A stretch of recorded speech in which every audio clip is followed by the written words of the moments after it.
Hello friends, good morning. Shri Shyam PG महाविद्यालय की online क्लासों में आपका हार्दिक अभिनंदन किया जाता है। आज बीए पार्ट फर्स्ट की राजनीति विज्ञान की पहली क्लास में हम राजनीति विज्ञान के सिलेबस, पेपर और पैटर्न के बारे में समझेंगे। सर्वप्रथम हम देख रहे हैं कि बीए पार्ट फर्स्ट की राजनीति विज्ञान में राजस्थान विश्वविद्यालय के द्वारा जो परीक्षा का पैटर्न है, साथ में इसकी जो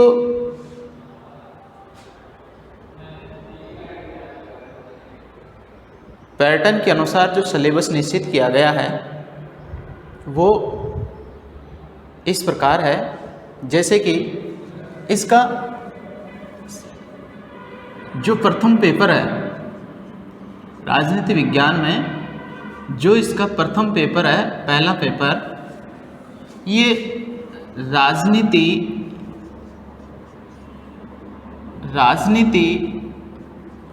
विज्ञान के मूल आधार, राजनीति विज्ञान के मूल आधार नामक पुस्तक है। और इसका जो राइटर है प्रोफेसर पुखराज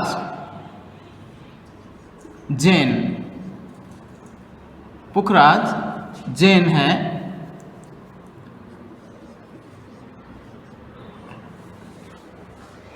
और इसका जो द्वितीय पेपर है, द्वितीय पेपर है वो प्रमुख भारतीय राजनीतिक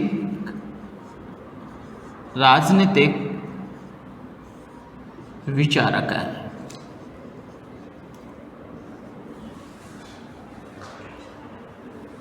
इसके भी जो राइटर हैं प्रोफेसर पुखराज जैन हैं। राजस्थान विश्वविद्यालय ये दो paper BA part first year के लिए लागू करते हैं।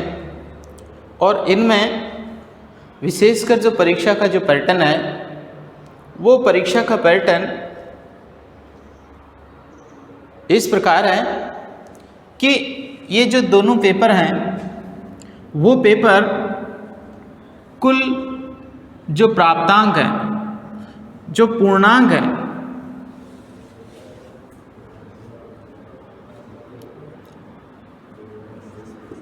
पैटर्न, इसका जो पैटर्न है इसमें विशेष रूप से प्रत्येक पेपर 100 अंक का होगा। 100 अंक है और इस 100 अंकों को इस प्रकार से विभाजित किया गया है। इसमें इन 100 अंकों को विभाजित करने के लिए इसके 3 भाग बनाए गए हैं। खंड ए, खंड ब और खंड श, ये 3 भाग हैं। इन तीनों भागों में जो पहले जो प्रश्न है, प्रश्न 1 से 10 तक, 10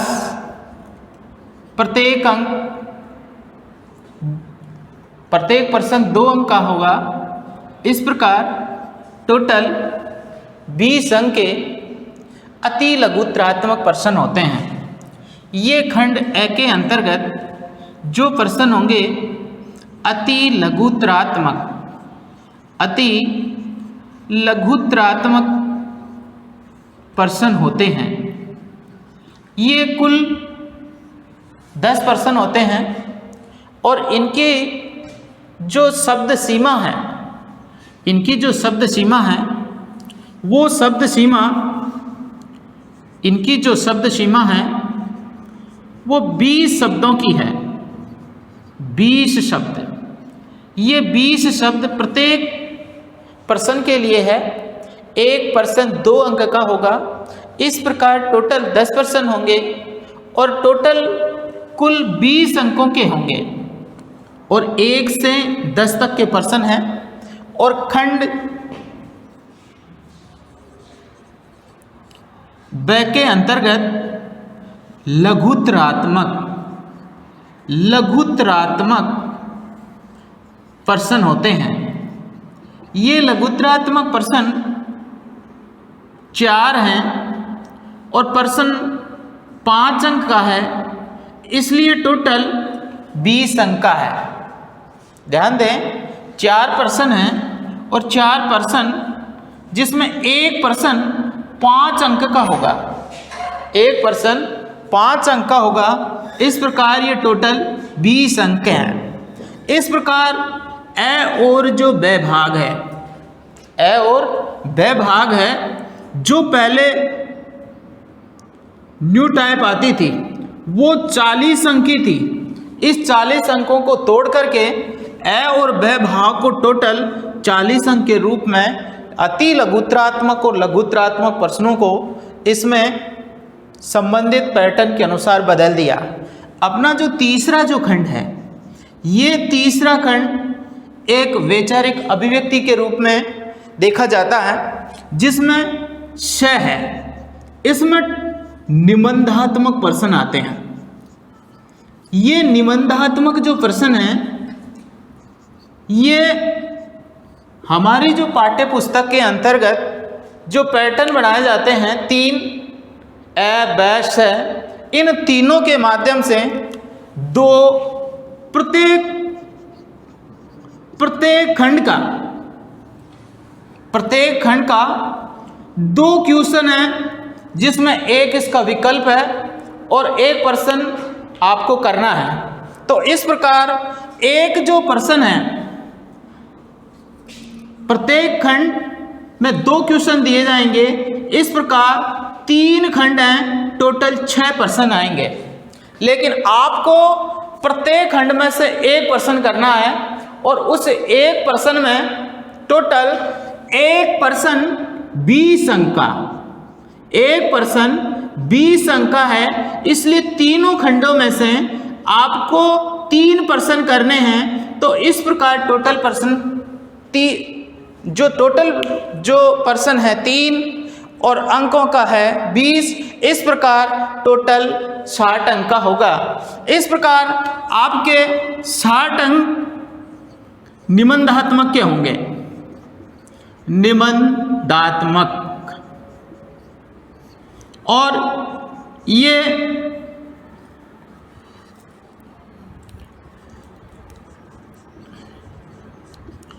न्यू टाइप। इस प्रकार टोटल पूर्णांक आपका 100 अंक का होगा। इसका मतलब एक जो पेपर है, प्रथम एक जो पेपर है, उस पेपर का पूर्णांक 100 अंक का होगा।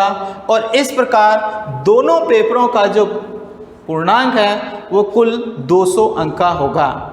इस प्रकार बीए पार्ट फर्स्ट के अंतर्गत आपके जो 2 पेपर दे रखे हैं, इन 2 पेपरों के अंतर्गत विशेष रूप से ये 2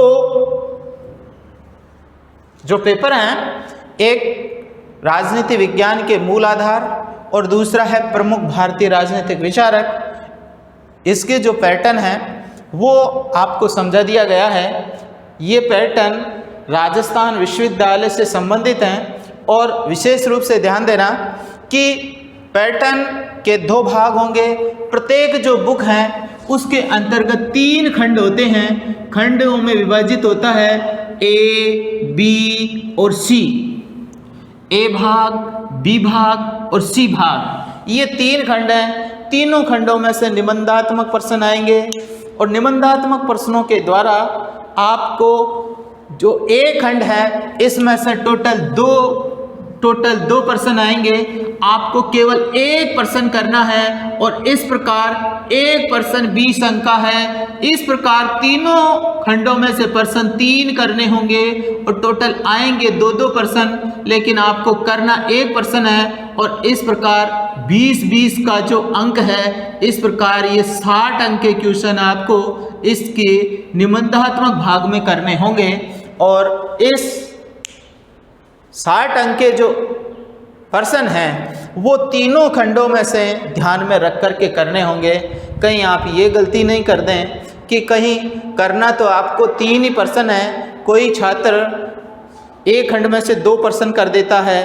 अगर वो 2 प्रश्नों को करेगा तो उसकी जांच के अंतर्गत प्रश्न 1 ही माना जाएगा, इसके 1 के प्राप्तांक प्राप्त नहीं किए जा सकेंगे। और क्योंकि आप जो परीक्षा का जो महत्वपूर्ण जो सूचना है उसके अंतर्गत जो उसकी जो ध्यान देने योग्य बातें हैं उनको आप एक बार विशेष रूप से देखेंगे, पढ़ेंगे और उनके नियमों के अनुसार ही कार्य करेंगे।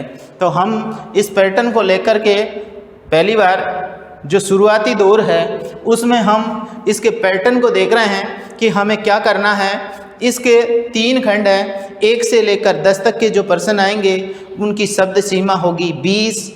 ये 20 शब्द सीमा है और इसके अंतर्गत जो अति लघुत्तरात्मक प्रश्न आएंगे उस प्रकार के आएंगे। और जो लघुत्तरात्मक प्रश्न हैं इसमें शब्द सीमा, इसमें शब्द जो सीमा है वो शब्द सीमा 100 शब्द हैं और 100 शब्दों के माध्यम से आप 4 प्रश्न, इसमें कोई ऑप्शन नहीं आएगा, इसमें केवल पूरी किताब में से ही 4 प्रश्न पूछे जाएंगे और 4 प्रश्न छोटे अति लघुत्तरात्मक, जिससे बड़े जो प्रश्न होते हैं शॉर्ट ऐसे टाइप क्वेश्चन वो 100 शब्दों में आपको बताना है। और इस प्रकार एक प्रश्न 5 अंक का होगा, इसलिए टोटल 20 अंक के होंगे और इस प्रकार ये पूरे 20 अंक के होंगे। और ये दोनों ए और ए 20 अंक का, ब 20 अंक का और जो स है वो 60 अंक का होगा। इस प्रकार आपका जो प्राप्तांक है वो पूरा 100 अंक का होगा। एक पेपर 100 का, इस प्रकार दूसरा पेपर भी 100 का होगा। इसलिए राजनीति विज्ञान में जो पूर्णांक है वो 100 और ये भी 100 का ही होगा। इसके अंतर्गत ध्यान देना, इसका जो विभाजन है वो 20 प्लस 20 प्लस 60 है। इसमें 3 प्रकार की श्रेणियां हैं, इसमें भी 20 प्लस 20 प्लस 60 है। ये आपका जो ये जो पैटर्न है वो 3 भागों में बटा है और इस प्रकार इस प्रश्नों को आपको ध्यान में रख कर के कार्य करना है। और हम आज से इन कक्षाओं में से अपना जो पहला जो चैप्टर है उसको तैयार कर रहे हैं, ध्यान देना।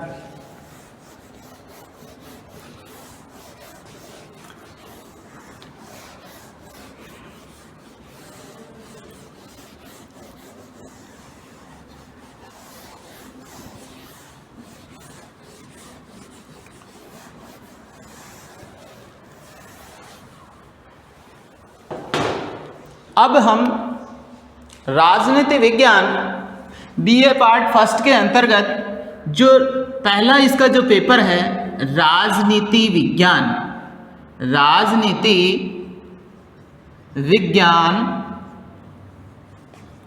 के मूल आधार ये पुस्तक का नाम है। और इस राजनीति विज्ञान के मूल आधार नामक जो पुस्तक है उसका जो लेखक है वो लेखक है प्रोफेसर पुखराज जैन।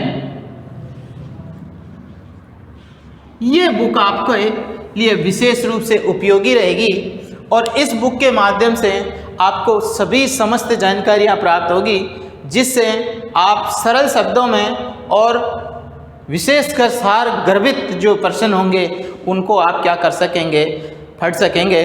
तो ये जो है और इसका जो सिलेबस है जो निम्नलिखित है। जो सबसे पहले इसका जो पहला जो टॉपिक है वो है राजनीति विज्ञान।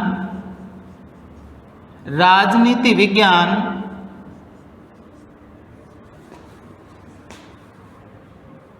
का अर्थ, प्रकृति और क्षेत्र। राजनीति विज्ञान का अर्थ, प्रकृति और क्षेत्र के बारे में पहला जो बिंदु है इसको स्पष्ट किया गया है। ये जो पहला जो दृष्टिकोण है वो परंपरागत दृष्टिकोण के माध्यम से, परंपरागत दृष्टिकोण के माध्यम से स्पष्ट किया गया है। ध्यान देना, आपका जो पहला बिंदु है राजनीति विज्ञान का अर्थ, प्रकृति और क्षेत्र है, इसको स्पष्ट किया गया। 2 नंबर पर आप देखेंगे राजनीति विज्ञान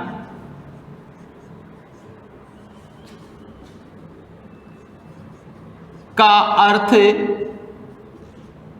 प्रकृति और क्षेत्र। ये हम आधुनिक दृष्टिकोण से पढ़ेंगे। आधुनिक दृष्टिकोण, आधुनिक दृष्टिकोण, इसके 2 चैप्टर हुए। उसके बाद में हम देखेंगे राजनीति विज्ञान की अध्ययन पद्धतियां।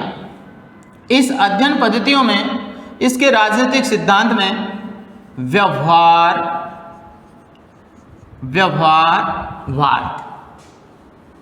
और उत्तर व्यवहारवाद का अध्ययन किया जाएगा। उत्तर व्यवहारवाद। चौथा है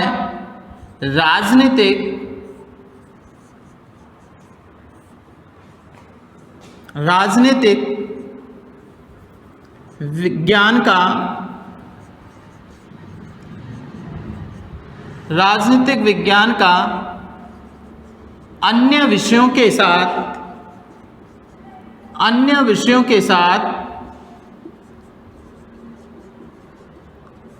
संबंध।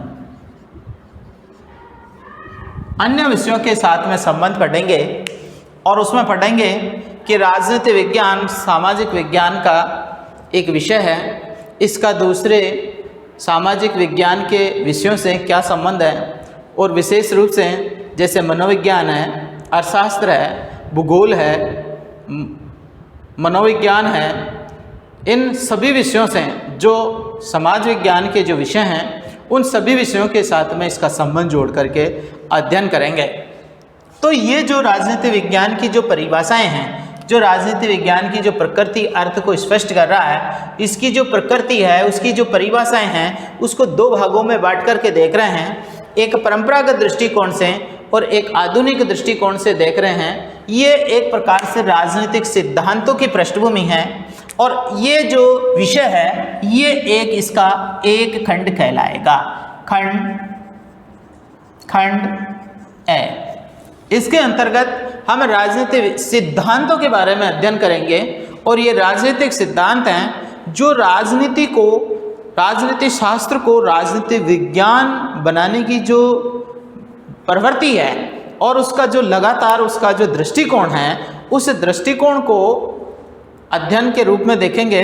और साथ साथ में हम देखेंगे कि राजनीति विज्ञान अपने जो मूल जो विषय वस्तु है उसको प्राप्त करने में वो किस प्रकार सफल रही है। और उसके बाद में इसका जो दूसरा खंड आएगा उस 5 नंबर में हम देखेंगे सरकार के अंग। सरकार के अंगों में हम सबसे पहले कार्यपालिका, विधायिका और न्यायपालिका। विश्व के सभी देशों में, देखिए सरकार के अंगों में हम विश्व के सभी देशों में कौन कौन सी कार्य प्रणाली अपनाई गई है, कार्यपालिका का कौन सा स्वरूप है, ये कितने प्रकार की होती है, इसके कार्य, इसके क्षेत्र और प्रकृति क्या है, इसका अध्ययन करेंगे। ये भारत के संदर्भ में ही नहीं, ये सरकार के संदर्भ में अध्ययन किया जाएगा कि कार्यपालिका क्या होती है, इसका निर्वाचन की प्रणालियाँ कौन कौन सी होती हैं, ये कौन कौन से कार्य करती हैं और किन किन देशों में कार्यपालिका, विधायिका और न्यायपालिका सरकार के स्वरूप के अनुसार कैसे कार्य करती है। तो इसको हम इसके अंतर्गत स्पष्ट करेंगे। इसके बाद में हम इसका एक एक का अध्ययन, जैसे कार्यपालिका संघीय स्तर पर और राज्य स्तर पर, यहाँ पर सरकार के अंगों में हम देख रहे हैं, ये कार्यपालिका केवल हम किसके रूप में, इसके सिद्धांतिक रूप से देख रहे हैं, और विधायिका को, न्यायपालिका को सैद्धांतिक रूप में देख रहे हैं कि विश्व के देशों में इन सरकार के इन अंगों की स्थिति क्या है, ये कैसे काम करते हैं और इसका निर्माण कैसे हुआ है, इसकी सभी प्रवृत्तियों को वर्तमान स्थिति के संदर्भ में ध्यान में रखते हुए अध्ययन किया जाएगा। इसके साथ साथ में ये सरकार, इसके साथ साथ में राजनीतिक दल व दबाव समूह है। राजनीतिक दल और दबाव समूह है। राजनीतिक दल क्या होते हैं, ये कैसे काम करते हैं, ये कितने प्रकार के होते हैं, ये राजनीतिक दल की कौन कौन सी प्रणालियां हैं, भारत में क्या है, विश्व में किस देश में कौन सी शासन प्रणाली के अनुरूप कौन से राजनीतिक दल कार्य कर रहे हैं, दलों की प्रकृति के आधार पर दल कितने प्रकार के होते हैं, एक दलीय प्रधान देश कौन कौन से हैं, द्विदलीय प्रधान देश कौन कौन से हैं, और बहुदलीय जो प्रधान हैं वो देश कौन कौन से हैं, इसके संदर्भ में देखेंगे। और दबाव समूह क्या होते हैं, ये राजनीति को कैसे प्रभावित करते हैं, इनको कार्य करने की प्रणालियाँ क्या क्या हैं, ये सभी प्रकार का जो अध्ययन है वो इसके अंतर्गत देखा जाएगा। और 7 नंबर पर हम देख रहे हैं कि केंद्र राज्य के बीच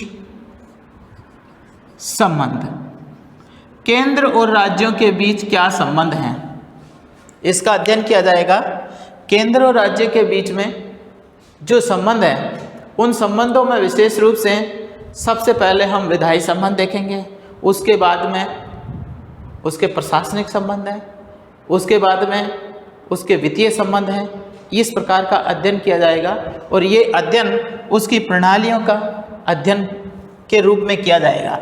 तो इसके अंतर्गत हमने क्या देखा, ये खंड बी के अंतर्गत हम देख रहे हैं, ये खंड बी के अंतर्गत केंद्र राज्य के बीच संबंधों को लेकर के, राजनीतिक दल और दबाव संबंधों को लेकर के, सरकार में कार्यपालिका, विधायिका और न्यायपालिका, केंद्र को लेकर के भी है, राज्य को लेकर के भी है, ये संपूर्ण अध्ययन इस राजनीतिक सिद्धांत के अंतर्गत किया जाएगा।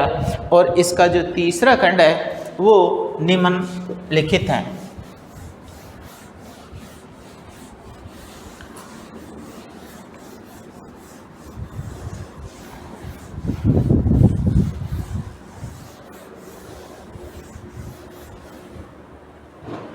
तीसरा खंड है खंड से, इसके अंदर है लोकतंत्र के समक्ष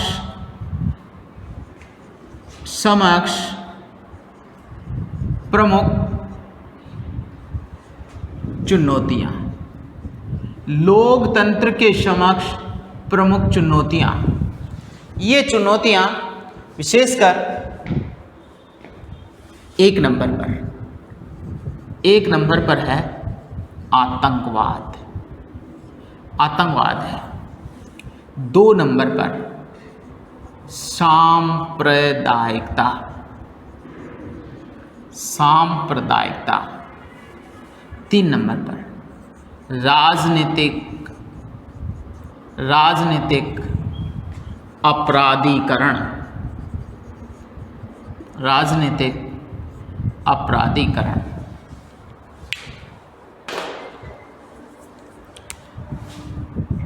4 नंबर पर है भ्रष्टाचार।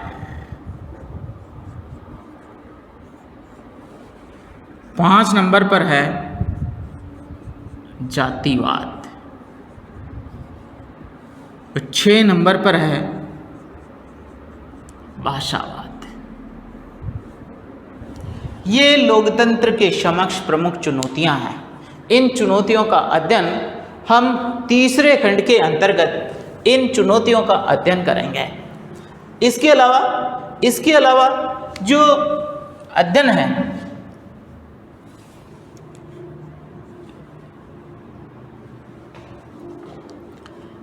गठबंधन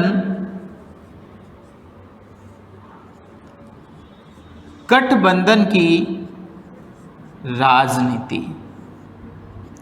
गठबंधन क्या होता है, इसकी शुरुआत कब हुई और क्या है, कैसे हो रही है, इसका अध्ययन भी हम इन प्रवृत्तियों के अंतर्गत करेंगे।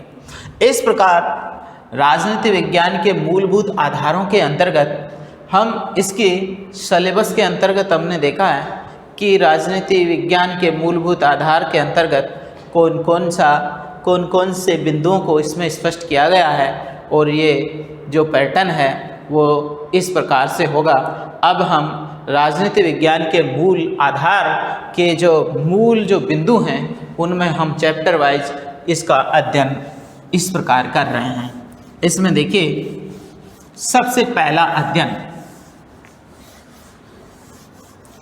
ये जो हमारी जो बुक है राजनीति विज्ञान के मूल आधार, राजनीति विज्ञान के मूल आधार, ये प्रोफेसर पुखराज जैन की पुस्तक है और उसका जो प्रथम चैप्टर है फर्स्ट यूनिट है और इस यूनिट के अंतर्गत हम ये पढ़ रहे हैं राजनीति विज्ञान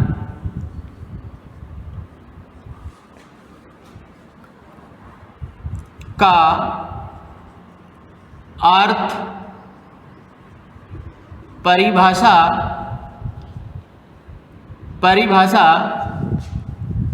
प्रकृति और क्षेत्र।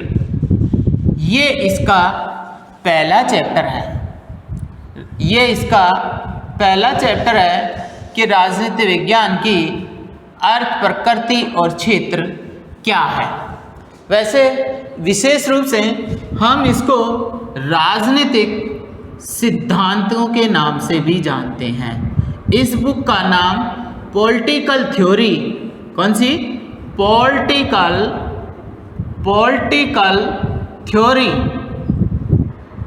थ्योरी भी इसका नाम है।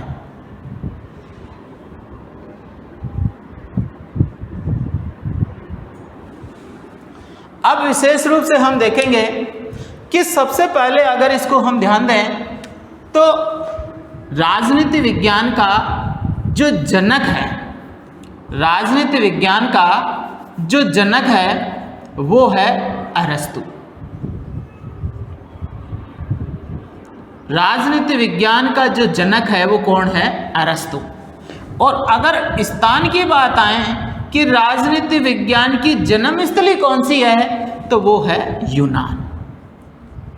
क्योंकि राजनीति विज्ञान समाज विज्ञान की एक स्वतंत्र विषय के रूप में जो निर्माण किया है और उसका क्रमबद्ध व्यवस्थित रूप से जो अध्ययन करने वाला पहला जो विचारक है वो अरस्तु है। क्योंकि स्वतंत्र विषय के रूप में इसका जो प्रतिपादन यूनान के अंतर्गत अरस्तु के द्वारा किया गया, तो इसकी शुरुआत भी हम अरस्तु के कथन से ही करते हैं। देखते हैं, अरस्तु ने कहा है कि मनुष्य एक सामाजिक प्राणी है। मनुष्य एक सामाजिक प्राणी है। मनुष्य एक सामाजिक प्राणी है। वह समाज में रहता है और समाज में रहकर अपनी समस्त आवश्यकताओं की पूर्ति करता है। अगर वह समाज में नहीं रहता तो वह या तो पशु है या फिर देवता। इसका मतलब है कि अरस्तु ने अपने कथन के अंतर्गत मनुष्य एक सामाजिक प्राणी यानी मनुष्य व्यक्ति और इसका दूसरा जो संबंध है वो समाज, इन दोनों के बीच में उन्होंने अपने घनिष्ठ संबंध को स्पष्ट किया है। इस घनिष्ठ संबंध को जो स्पष्ट करने की जो बात है, राजनीति विज्ञान की सबसे छोटी से छोटी जो इकाई है वह व्यक्ति है और उसकी सबसे बड़ी से बड़ी इकाई है वो समाज है। ये एक दूसरे के बीच में अंतर संबंध रख रहे हैं। इनके बिना एक दूसरे की कल्पना करना बड़ा मुश्किल है, क्योंकि समाज है तो व्यक्ति है, व्यक्ति है तो समाज है। क्योंकि व्यक्तियों की जो सुरक्षा का कवच है और उनकी जो सर्वांगीण विकास की जो परिस्थितियां उपलब्ध कराने का जो वातावरण तैयार करता है वह समाज है। तो समाज में रहकर मनुष्य अपनी आवश्यकताओं की पूर्ति करता है और उससे समाज का विकास होता है और समाज के विकास से व्यक्ति का भी विकास होता है। इसलिए ये एक दूसरे के बीच में क्या रखते हैं, बड़ा घनिष्ठ संबंध रखते हैं। इसके साथ साथ में हम देखते हैं, इसने एक पहली बात तो ये बता दी कि इनके बिना दूसरी कल्पना नहीं की जा सकती है। तो इसका मतलब यह है कि व्यक्ति और समाज एक दूसरे के बीच में घनिष्ठ संबंध है, एक के बिना दूसरे की कल्पना नहीं की जाती है। और दूसरी जो महत्वपूर्ण बात है उन्होंने ये कह दी कि जो इससे संबंधित नहीं है या तो पशु है या फिर देवता, या तो पशु है या फिर देवता। इसका मतलब पशु है उसको भी समाज की आवश्यकता नहीं पड़ती। उसको समाज की आवश्यकता क्यों नहीं पड़ती? क्योंकि पशु मनुष्य पर आधारित है, उसमें विवेक नहीं है, उसमें विवेक नहीं है, अतः वह अपनी इच्छा के अनुसार कोई भी कार्य नहीं करता। इसका मतलब वो असक्षम है। वो क्या है? असक्षम है। और ये पूरी तरह से क्या है? सक्षम है। इसे तो देवताओं को तो किसी भी प्रकार की कोई आवश्यकता ही नहीं पड़ती, क्योंकि वो सभी आवश्यकताओं की पूरी करने में पूरी तरह से सक्षम है। और इसे पूरी तरह से लोगों की आवश्यकता पड़ती है, क्योंकि इनके खुद में क्षमता होती है। या तो खुद में क्षमता, या तो पूरी तरह से खुद में क्षमता हो, उसको किसी की जरूरत नहीं है, या फिर वो पूरी तरह से असक्षम हो उसको। तो दोनों बात कही गई है, या तो पूरी तरह से सक्षम ही नहीं हो और या पूरी तरह से सक्षम हो। तो या तो पशु होगा तो पशु को भी पूरी तरह से जरूरत पड़ रही है, और या फिर देवता होगा या तो पूरी तरह समाज पर ही निर्भर है, या फिर किसी भी समाज या समाज के व्यक्ति से कोई संबंध नहीं रखता। इन दोनों की बातों को यहाँ पर क्या किया गया है?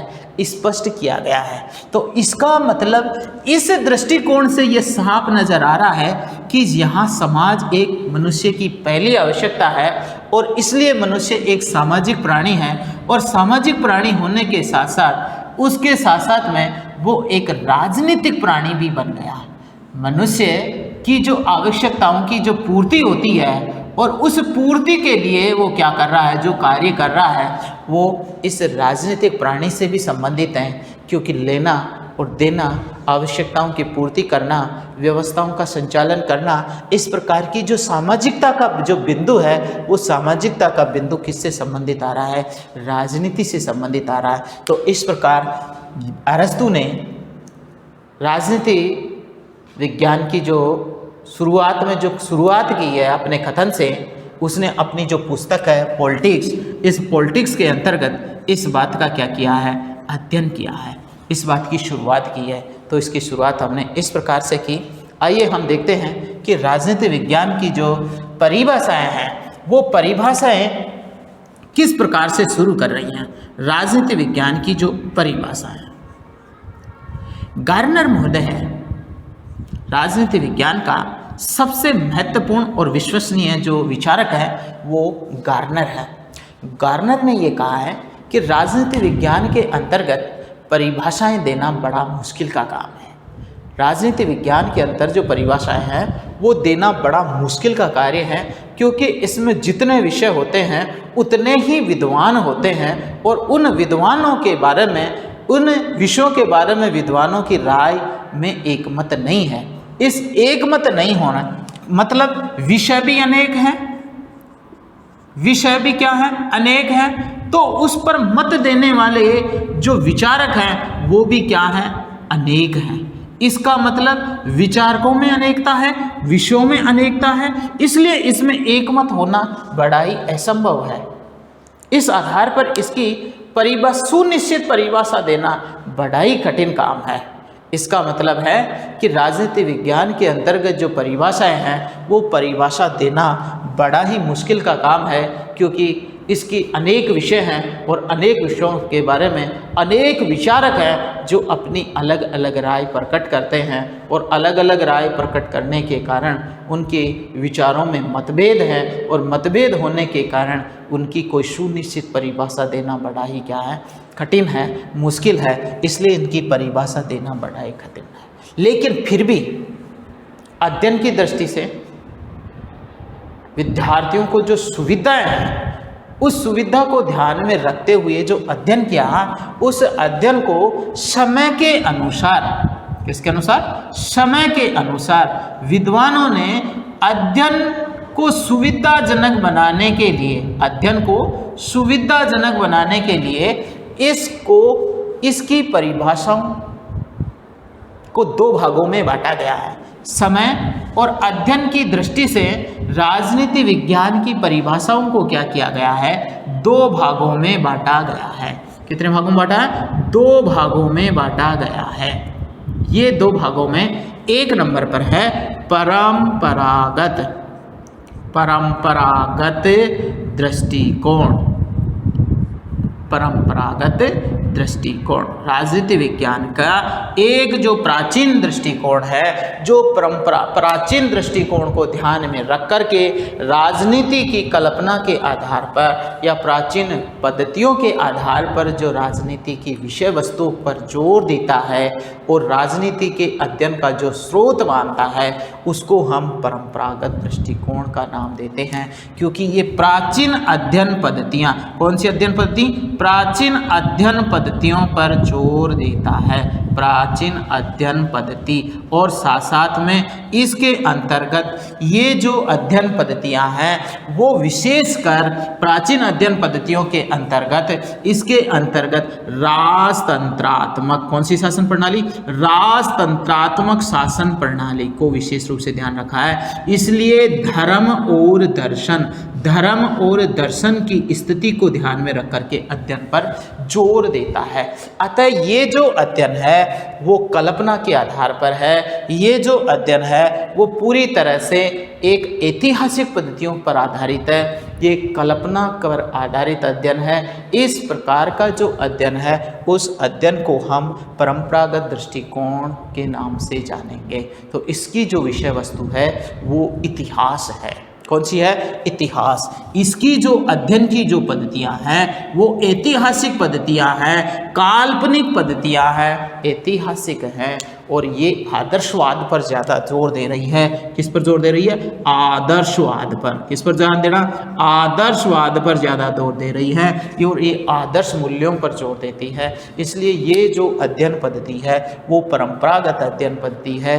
इस समय के जो अध्ययन किया गया उसको राजनीति में राजनीति शास्त्र, कौन सा शास्त्र नाम दिया गया, राजनीतिक शास्त्र के नाम से जाना जाता है। क्योंकि राजनीतिक जो अध्ययन है, प्राचीन राजनीतिक जो अध्ययन है उसको हम राजनीतिक शास्त्र के नाम से जानेंगे।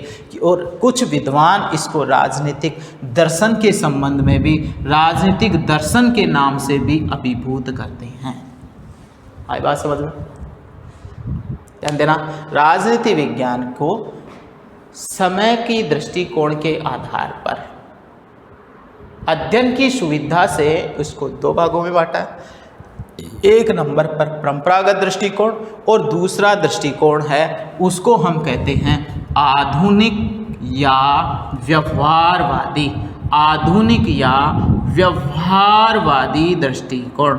दूसरा जो तरीका आएगा उसको हम कहेंगे आधुनिक या व्यवहारवादी दृष्टिकोण। राजनीति विज्ञान की जो परिभाषा देने का जो दूसरा तरीका है वो व्यवहारवादी है, नवीनतम तरीका है, शोध और सिद्धांतों के आधार पर है, ये कल्पना के आधार पर नहीं, तथ्यों के आधार पर है, ये प्राचीन विधियों के आधार पर नहीं होकर के ये जो वर्तमान की जो समसामयिक जो स्थितियां हैं जिसमें तुलनात्मक अध्ययन पद्धतियां हैं। कौन कौन सी अध्ययन पद्धतियां? वर्तमान की, क्योंकि इसको किसके संदर्भ में? विज्ञान के संदर्भ में देख करके पढ़ा जाता है। किसके संदर्भ में? विज्ञान के संदर्भ में देख करके पढ़ा जाएगा। और विज्ञान के संदर्भ में देख करके पढ़ेगा तो इसके अंतर्गत क्या की जाएगी? तुलनात्मक। कौन सी स्थितियां? तुलनात्मक स्थितियों का अध्ययन किया गया है। इसलिए राजनीति विज्ञान एक विज्ञान के रूप में अध्ययन किया जाएगा। और समाज विज्ञानों के अंतर्गत जो ऐतिहासिक अध्ययन है उसमें जो राजनीतिक तथ्य हैं, कौन से तथ्य? राजनीतिक व्यवहार का जो अध्ययन है उसी का यहाँ तक जो अध्ययन किया गया है वो समस्त राज्य का अध्ययन है, राज्य का समस्त अध्ययन है। यहाँ पर राज्य के राजनीतिक व्यवहार का अध्ययन है और ये राजनीतिक व्यवहार का तथ्यात्मक अध्ययन करना और इस अध्ययन के आधार पर इसको क्या करना, इसका एक शोध और सिद्धांतों पर ज़्यादा जोर देना, इसको प्रयोगात्मक अध्ययन के रूप में बनाए रखना, इस प्रकार का अध्ययन राजनीति विज्ञान के रूप में कहलाएगा। तो ध्यान देना, राजनीति विज्ञान की जो परिभाषाएं हैं उस परिभाषाओं को समय के ध्यान में अध्ययन की दृष्टि से समय के आधार पर, अध्ययन की दृष्टि से समय के आधार पर राजनीति विज्ञान की परिभाषाओं को दो भागों में बांटा गया है। एक तो परंपरागत दृष्टिकोण और दूसरा आधुनिक या व्यवहारवादी दृष्टिकोण। परंपरागत दृष्टिकोण राजनीति विज्ञान को प्राचीन अध्ययन पर जोर देता है, जबकि आधुनिक दृष्टिकोण राजनीति विज्ञान में वर्तमान कालीन स्थितियों को ध्यान में रख कर के मानव के राजनीतिक व्यवहार के अध्ययन पर जोर देता है। मानव के राजनीतिक व्यवहार, केवल और केवल मानव के राजनीतिक व्यवहार के अध्ययन पर जोर देता है। और इसलिए ये जो अध्ययन है वो इतिहास पर आधारित है। ये अध्ययन है जो तुलनात्मक अध्ययन प्रणालियों के आधार पर किया है। इसलिए इसके अध्ययन के दृष्टिकोण में दो तत्व शामिल हैं, एक परंपरागत दृष्टिकोण और दूसरा है आधुनिक दृष्टिकोण। तो इस प्रकार इसकी जो परिभाषाएं हैं दो भागों में बटी हैं। तो हम देख रहे हैं सबसे पहले परंपरागत दृष्टिकोण के आधार पर राजनीति विज्ञान की परिभाषाएं।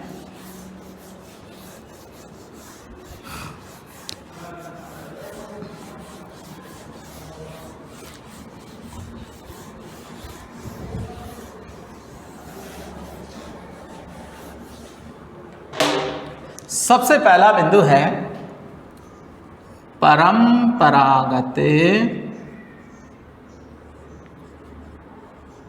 दृष्टिकोण के आधार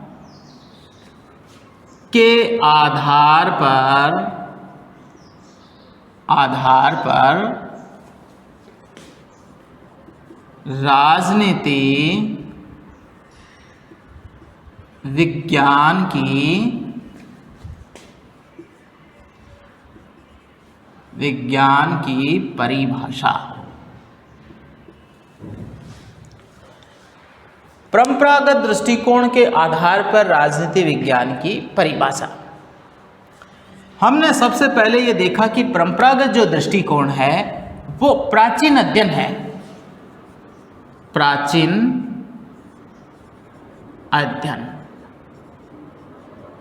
अध्ययन पद्धतियों पर जोर दे रहा है। ये अध्ययन इतिहास पर आधारित है, दर्शन पर आधारित है और कल्पना पर आधारित है। लेकिन ये इसकी क्या है? शुरुआत है। ये इसकी शुरुआत होने के कारण जो ये अध्ययन का जो आधार तैयार हुआ है, इस अध्ययन के अंतर्गत विशेष रूप से हम ये देख रहे हैं कि इसकी जो परिभाषाएं हैं जो उसके अर्थ को स्पष्ट कर रही हैं। किसको स्पष्ट कर रही हैं? अर्थ को स्पष्ट कर रही हैं। इस प्राचीनता को भी संदर्भ में ध्यान में रखते हुए इसकी जो प्रकृति है उसके आधार पर इसके अध्ययन को 3 भागों में बांटा गया है। अध्ययन की दृष्टि से इसके अर्थ को ध्यान में रखते हुए परंपरागत दृष्टिकोण राजनीति विज्ञान की परिभाषाओं को 3 भागों में बांटता है।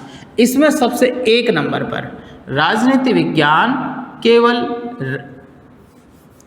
इसके अर्थ के आधार पर भी विद्वानों में काफी मतभेद है। परंपरागत दृष्टिकोण पहले प्राचीनता और आधुनिकता समय के आधार पर मतभेद हो गए, विषय के आधार पर मतभेद हो गए, और इन दोनों के आधार पर जो मतभेद हो गए, इन मतभेदों के आधार पर इनकी सभी की बातों को जो महत्व दिया गया है, उस महत्व के आधार पर उनको हम निम्न बिंदुओं के माध्यम से स्पष्ट करते हैं। जिसमें सबसे पहले यह है कि कुछ विद्वान राज्य के राजनीति विज्ञान केवल राज्य का अध्ययन, कुछ विद्वान किसको जोर दे रहे हैं? राज्य का अध्ययन। इसके अंतर्गत विशेष रूप से गार्नर है, बलुंसली है, गैरिज है आदि विद्वान हैं। 2 नंबर पर कुछ विद्वान ये कहते हैं कि राजनीति विज्ञान केवल सरकार का अध्ययन करता है। पहले वाले विद्वान ये कह रहा है कि राजनीति विज्ञान केवल राज्य का अध्ययन करता है, जिसमें गार्नर, बलुंसली और गैरिज हैं। जबकि दूसरे वाले विद्वान ये कहते हैं कि राजनीति विज्ञान राज्य का ही अध्ययन नहीं करता, ये केवल एकांकी और एक पक्षीय बात है। राजनीति विज्ञान केवल किसका अध्ययन करता है? सरकार का अध्ययन करता है। और सरकार का अध्ययन करने के लिए 2 विद्वान हैं, सीले और लिकॉक। 3 नंबर वाले जो विद्वान हैं वो कहते हैं कि राज्य व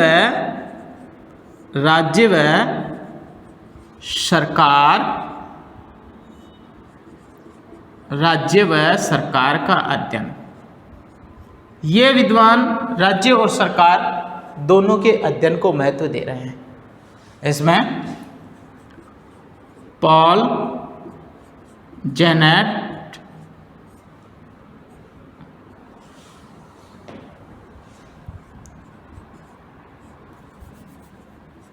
डिमॉक,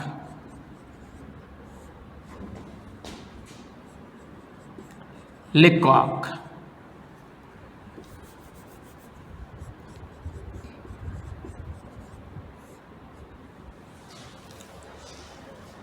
ये 3 परिभाषाएं परंपरागत दृष्टिकोण के आधार पर जो राजनीति विज्ञान है, उस राजनीति विज्ञान की परिभाषाओं को 3 भागों में बांटा गया है। राजनीति विज्ञान का परंपरागत दृष्टिकोण राजनीति विज्ञान की परिभाषाओं को 3 भागों में बांटता है। 1 नंबर पर राज्य का अध्ययन है। राज्य का अध्ययन करने वाला गार्नर है, बलुंसली है और गैरिज है। ये विद्वान ये मानते हैं कि राजनीति विज्ञान केवल और केवल राज्य का ही अध्ययन करता है, क्योंकि इसकी शुरुआत किससे हुई है? राज्य से हुई है। इसलिए ये विद्वान इसके पक्ष में है कि राजनीति विज्ञान राज्य के संदर्भ में, क्योंकि इसका अंतिम और प्रारंभ किससे हुआ है? राज्य से हुआ है, इसलिए राज्य ही सब कुछ है। इसलिए राजनीति विज्ञान का जो दृष्टिकोण है वो राज्य पर निर्भर है, इसलिए राज्य ही सभी का अध्ययन करने वाला विषय है।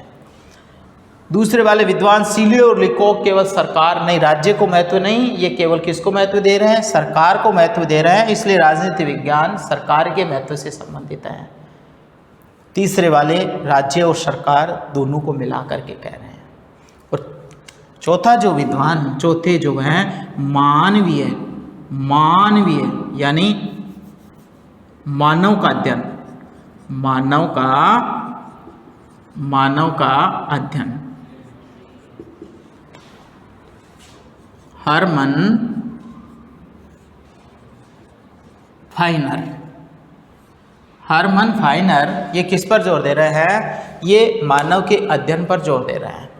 तो हम एक एक बिंदुवार समझेंगे कि राज्य का अध्ययन कैसे किया गया है। ध्यान देना, राज्य का अध्ययन इसके अर्थ के आधार पर स्पष्ट हो रहा है। अर्थ के आधार पर स्पष्ट कैसे हुआ? हमने पहले ये देखा कि राजनीति की जो उत्पत्ति है वो उत्पत्ति कहाँ पर हुई है? यूनान में। यूनान में कैसे हुई है ये देखिए। राजनीति अंग्रेजी के पॉलिटिकल शब्द से है। राजनीति के पॉलिटिकल शब्द से बनी है। और पॉलिटिकल जो शब्द है वो यूनान में एक भाषा चलती थी, उसको क्या भाषा कहते हैं? लैटिन भाषा। ये लैटिन भाषा के किससे बना है? POLIC, पोलिश शब्द से बना है। कौन से शब्द से बना है? पोलिश शब्द से बना है। ध्यान देना, राज्य का अध्ययन, परंपरागत दृष्टिकोण वाले विद्वान किसी एक बात पर सहमत नहीं हैं। उनके विषयों को लेकर विद्वानों के बारे में काफ़ी मतभेद हैं, इसलिए इस पर कोई एक निश्चित परिभाषा देना बड़ा ही कठिन कार्य है। लेकिन फिर भी अध्ययन की दृष्टि से विद्वानों में किसी बिंदु के आधार पर एक मत करने की राय स्पष्ट की गई है। इसलिए परिभाषा के आधार पर इसको निम्न अर्थ के आधार पर इसको निम्न आधार पर प्रकट किया है। जैसे कि राजनीति का अर्थ हम इस रूप में देखते हैं कि राजनीति अंग्रेजी के पॉलिटिकल शब्द से बनी है और पॉलिटिकल लैटिन भाषा के पोलिस शब्द से बना है। और पोलिस का यूनान के अंतर्गत अर्थ होता था नगर या राज्य। नगर या राज्य।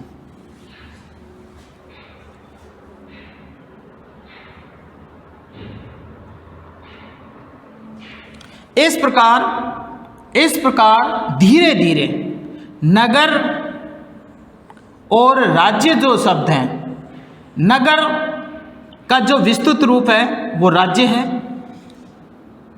तो इसके अंतर्गत धीरे धीरे पोलिस शब्द है। पोलिस शब्द का धीरे धीरे समय के अनुसार इसका जो रूप परिवर्तन होता गया, वो रूप परिवर्तन पॉलिटिकल के रूप में होता गया। इसलिए इसका नया रूप क्या बन करके उभर के आया? पॉलिटिकल बन करके आया।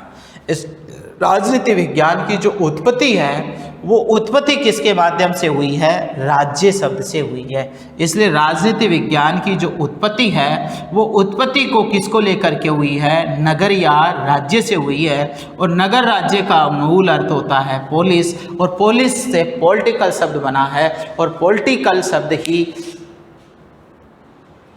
नगर और राज्य से अभिभूत है। इसलिए अर्थ की दृष्टि से राजनीति विज्ञान का जो आरंभ है वो राज्य से होता है। इसलिए गार्नर महोदय ये कहते हैं कि राजनीति विज्ञान का अंत और आरंभ है। ध्यान देना, ये बहुत महत्वपूर्ण परिभाषा है और ये परिभाषा को अति लघुत्रात्मक प्रश्नों में पूछ भी लिया जाता है। और ये कहा जाता है कि गार्नर महोदय ये कह रहे हैं इसकी परिभाषाओं में सबसे पहले 1 नंबर पर गार्नर क्या परिभाषा दे रहा है? गार्नर ये परिभाषा दे रहा है कि राजनीति विज्ञान का अंत और आरंभ। राजनीति विज्ञान का अंत और आरंभ।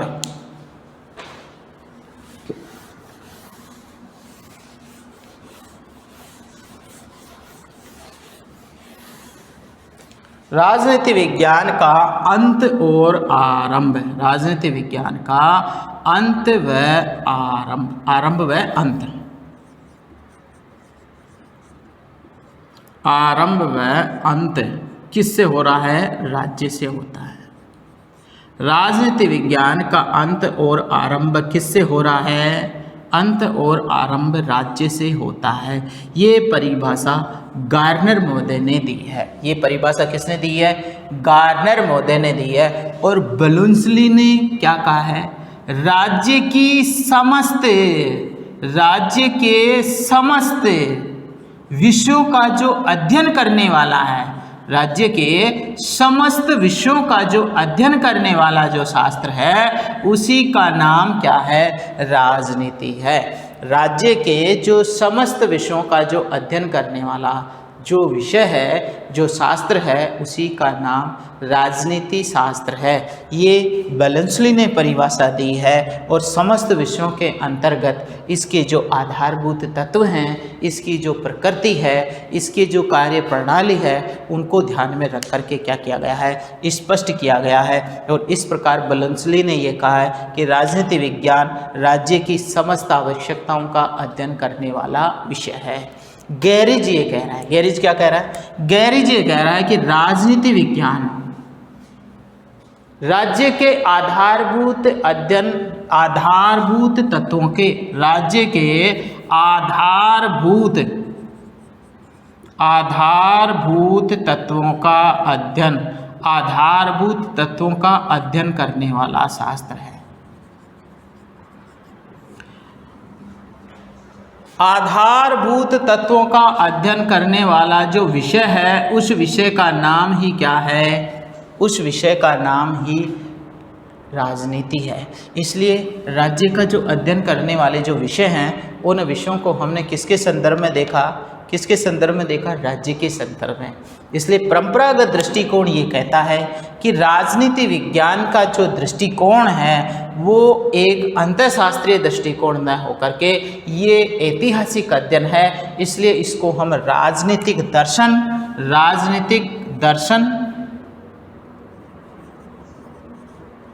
या राजनीतिक शास्त्र के नाम से अभिभूत करते हैं। इसलिए इस अध्ययन को हम निम्न बिंदुओं के आधार पर स्पष्ट कर सकते हैं।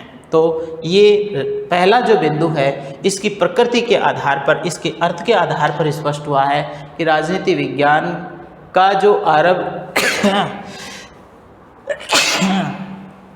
आरंभ और अंत है वो किससे हुआ है? राज्य से हुआ है। इस प्रकार इन बातों से पूरी तरह से स्पष्ट है। इसका दूसरा जो अध्ययन है, वो है सरकार का अध्ययन। राजनीति विज्ञान के जो दूसरा जो अध्ययन है वो अध्ययन है सरकार का अध्ययन। अब जो विद्वान राजनीति विज्ञान के परंपरागत दृष्टिकोण में जो राज्य के समर्थक हैं, वो ये मानते हैं कि राजनीति विज्ञान राज्य का ही अध्ययन नहीं करता, वो सरकार का भी अध्ययन करता है। क्योंकि राज्य का अध्ययन बताने वाले विद्वान एक पक्षीय और एकांकी परिभाषा देते हैं। इसलिए उनकी परिभाषाएं निश्चित तौर पर सर्वमान्य नहीं कही जा सकती। इसलिए उसके अध्ययन को हम निम्न बिंदुओं के आधार पर ये कह सकते हैं कि राजनीति विज्ञान केवल राज्य का ही अध्ययन नहीं, बल्कि ये किसका अध्ययन है? सरकार का भी अध्ययन है। सरकार का अध्ययन। राजनीति विज्ञान किसका विषय है? सरकार का अध्ययन है। अब सरकार का अध्ययन कैसे? शीले और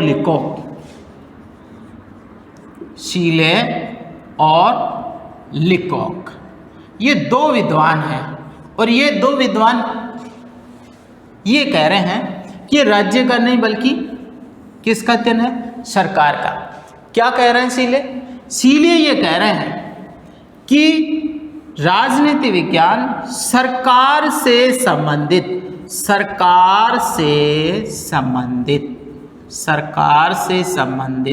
विद्या है। सरकार से संबंधित विद्या है। शीले ये कह रहा है कि राजनीति सरकार से संबंधित क्या है? विद्या है। इसका मतलब है कि सरकार के संपूर्ण अंगों का निरूपण इसमें किया गया है। इसका प्रशासन संबंधी कार्य है, इसका कानून निर्माण संबंधी कार्य है, इसका विवादों का जो न्याय है उससे संबंधित कार्य है, ये सारा कार्य किससे संबंधित आ रहा है? सरकार से संबंधित। और सरकार से संबंधित संपूर्ण जो प्रक्रियाएं हैं, इस प्रक्रियाओं का जो अध्ययन किया है उसको हम किसका नाम दे रहे हैं? सरकार का नाम दे रहे हैं। तो ये जो अध्ययन है वो पूरी तरह से क्या है, इन दोनों के बीच में संबंध स्पष्ट कर रहा है। इसके साथ साथ में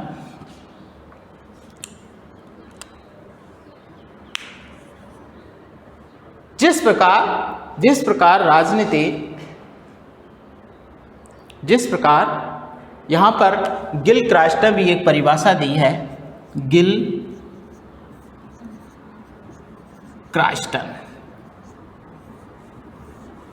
गिलक्रास्टन ने भी क्या परिभाषा दी है, और वो परिभाषा इस प्रकार है कि जिस प्रकार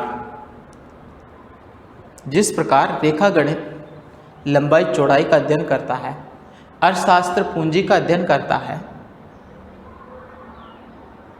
भूगोल भूमि से संसाधनों संबंधी अध्ययन करता है, ठीक राजनीति विज्ञान भी सरकार से संबंधित अध्ययन करने वाली प्रणालियों का नाम है। और इस प्रकार राजनीति के अंतर्गत इन समस्त विषयों के बारे में अध्ययन किया जाता है। तो ये जो सरकार से संबंधित हैं, क्योंकि जो अध्ययन किन्होंने जो अध्ययन राज्य से बताए थे, राज्य के संदर्भ में जो विद्वान थे वो केवल गार्नर, बलूंसली, गैरिज, ये विद्वान हैं। जबकि सरकार से संबंधित लिकोक, सीले और गिलक्रास्ट, ये सारे विद्वान राज्य और सरकार से हैं। जबकि तीसरे जो विद्वान हैं वो राज्य व सरकार से संबंधित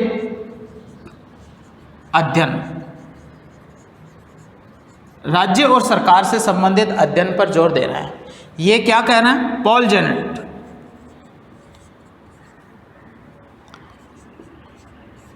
जेनेट क्या कह रहा है? पॉल जेनेट ये कह रहा है कि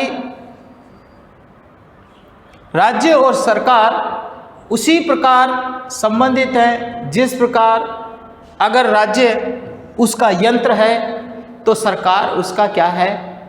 संचालक है।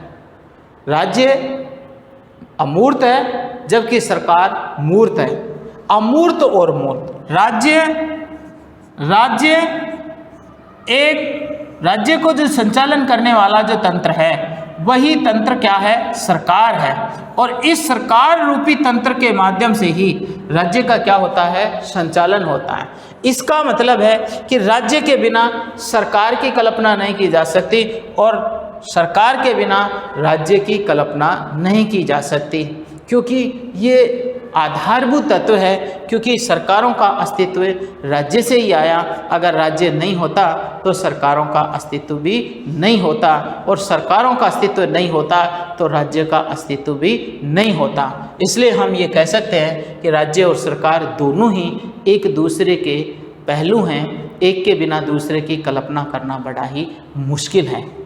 सार गर्भित रूप से निष्कर्ष के रूप में हम ये कह सकते हैं कि राजनीति विज्ञान का जो परंपरागत दृष्टिकोण है वो राज्य और सरकारों के साथ साथ मानव के समस्त आवश्यकताओं की पूर्ति करने वाला भी शास्त्र है। इसलिए राजनीति विज्ञान का जो परंपरागत दृष्टिकोण है वो एक ऐतिहासिक और जो राज्य सरकार के समस्त गतियों का अध्ययन करने वाला विषय है, और उसकी अध्ययन और प्रकृति और इसके अर्थ के आधार पर हमने उसकी परिभाषा ये देखी कि राजनीति विज्ञान को राजनीति शास्त्र के रूप में इसको संबोधित किया गया। इस प्रकार ये स्पष्ट है कि राजनीति विज्ञान एक स्वतंत्र विषय के रूप के अंतर्गत राजनीतिक दर्शन के रूप में इसकी उत्पत्ति हुई है, और इसका अध्ययन ऐतिहासिक और एक आग्रामिक परंपरागत दृष्टिकोण के रूप में इसका अध्ययन किया गया है। तो हमने आज के महत्वपूर्ण बिंदु में ये देखा